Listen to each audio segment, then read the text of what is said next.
అనుకోకుండా ఒక సిచ్యువేషన్‌లో మా ఫ్రెండ్ ఆడిషన్స్‌కి వెళ్తుంటే అంటే మీకు తెలిసిన వాళ్ళు ఉన్నారా ఈ మూవీస్ లో? అహా! అంటే నాకు ఫస్ట్ ఎవ్వరు ఆపర్చునిటీ మరి ఎలా వచ్చింది? డైరెక్ట్ ఆడిషన్స్‌కి నాకసలు వెళ్ళిపోయారా? ఎవ్వరు తెలీదు మేడం. నాకొక రిఫరెన్స్ ఇచ్చిన వాళ్ళు లేరు ఇప్పటి వరకు. ఓకే. ఇంతవరకు నాకు ఎవరు తెలీదు గూడా.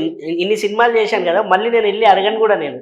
సో, వాళ్ళు పిలిస్తే ఎళ్లి చేస్తాను. అలా నాకు ఓకే. 'దృశ్యం 1', 'దృశ్యం 2' వచ్చింది. ఓకే. అసలు అలాగే ఆడిషన్‌కి ఎలా ఎళ్లారు మరి? అంటే మా ఎవరి ఫ్రెండ్ ద్వారా? పక్కన అందరూ ఇప్పుడు వీళ్ళెలా ఉన్నారో అలా హ్మ్. ఫ్రెండ్స్ ఉండే అందరు రూమ్. ఓకే. అంతా ఓకే. మా సినిమా ఏరియా మాది. హ్మ్. సో, వాళ్ళంతా ట్రై చేసేవాళ్ళు డైరెక్షన్ అండ్ హ్మ్. ఆర్టిస్ట్‌గా. వాళ్ళు ఆడిషన్‌కెళ్తుంటే నేను స్టూడియో చూద్దామని ఎళ్ళా. ఓకే. అంటే స్టూడియోలో ఎవరన్నా హ్మ్. షూటింగ్ ఎలా సమ్మర్ హాలిడేస్ వచ్చాయి మాకు. హ్మ్. చూద్దాం సరదాగా ఎలా ఉంటది అసలు సినిమా అంటే ఏంటి? మనం హుహు. ఎప్పుడు సినిమాలు చూస్తుంటాం. హ్మ్. అండ్ ఆఫ్ స్క్రీన్ ఎలా ఉంటదని చెప్పేసి ఎళ్ళా. హ్మ్. అక్కడ ఆడిషన్ జరుగుతుంది. ఇలాగే లైట్లు అవన్నీ ఏసి చేస్తున్నారు. నించొని చూస్తున్నా. ఓకే.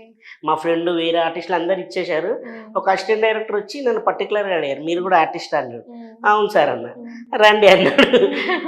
"చెయ్యండి ఆడిషన్" అంటే "ఏం చేయాలి?" అన్నా. అంటే హ్మ్. ఇట్లా హోటల్‌లో టీలు ఇచ్చే క్యారెక్టర్ హ్మ్. ఒకటుంది. హ్మ్. మీరు సెట్ అయితారు. హ్మ్. అంటే మామూలుగా ఊహించుకున్నా. హ్మ్. హ్మ్. హోటల్స్‌లలో మనం కూర్చుంటాం అవును. కదా! బాబు టీ తీసుకురా అంటే అదే. వాడు అదే. ఏం చేస్తాడు? హ్మ్.